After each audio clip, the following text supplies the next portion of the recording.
First, in HD, this is 13 Eyewitness News Tonight. Okay, come on.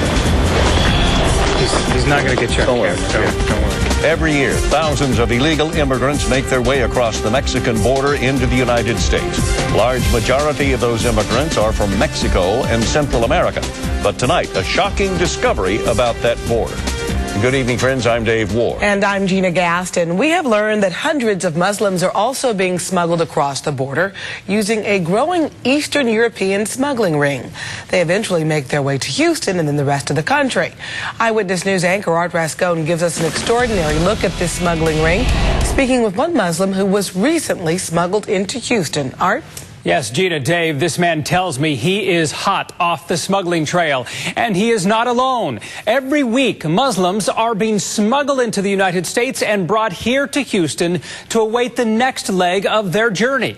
What is so startling about this smuggling operation is that it deals specifically with Muslims. Some are clearly friendly to the United States, but others, as the smuggler admits, may in fact be militants, extremists.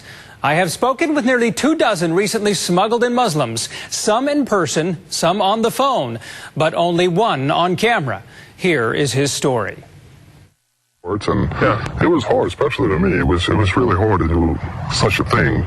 Hakeem, not his real name, is nearing the end of a long journey.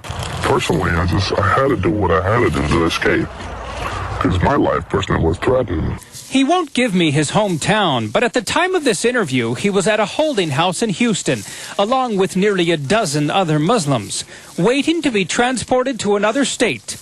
He calls himself friendly to the United States. But who are the other Muslims? That's the fear. Not even Hakeem knows. If there was an Islamic extremist who was with your group coming over, you wouldn't have known? Probably not. And so it's very possible that there could be a host of them coming over without anyone knowing. Yep.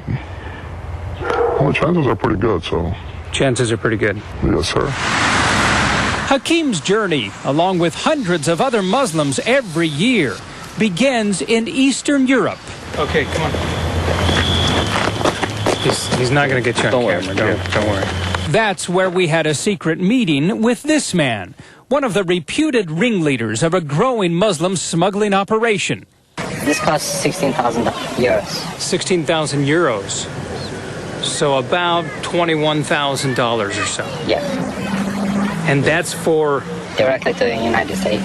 Is it easy for a militant Arab Muslim to make his way into the United States from here? Oh, yeah. It's easy for anybody. And it begins right here with the fake passport. With a fake passport, yes. You'll hear more from this smuggler tomorrow.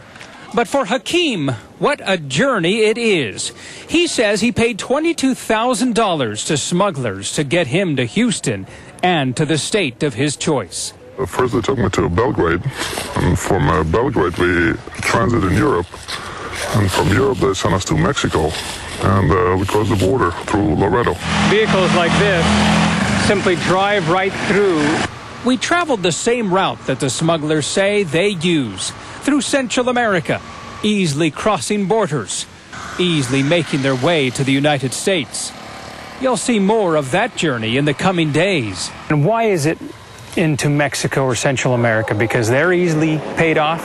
Yes. Because they have antiquated security systems? Absolutely.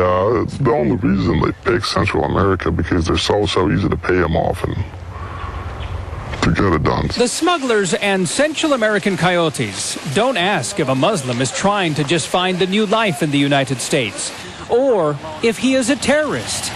There is a don't ask, don't tell policy. I'm pretty sure coyotes never know who they're bringing in, so, and of course he's not going to tell them who he is, so. The coyotes simply just want to get paid. Absolutely. And they don't care. They want to get paid, and they want to get paid up front. How easy is it?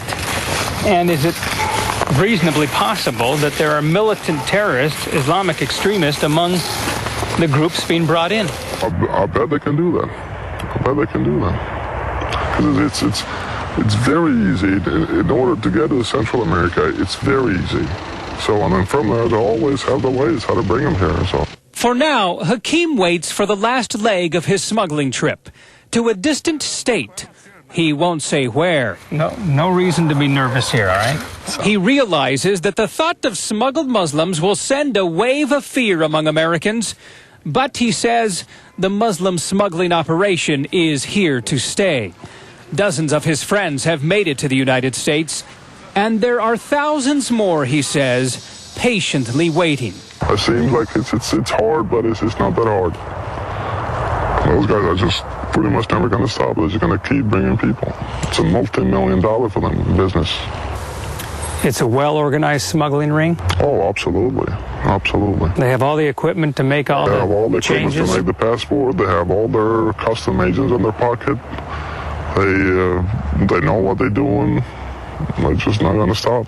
Doesn't matter how tight security gets. That doesn't matter. It's always going to be a way around there. So. And you're glad that you found a way? Yes, I guess you can say that.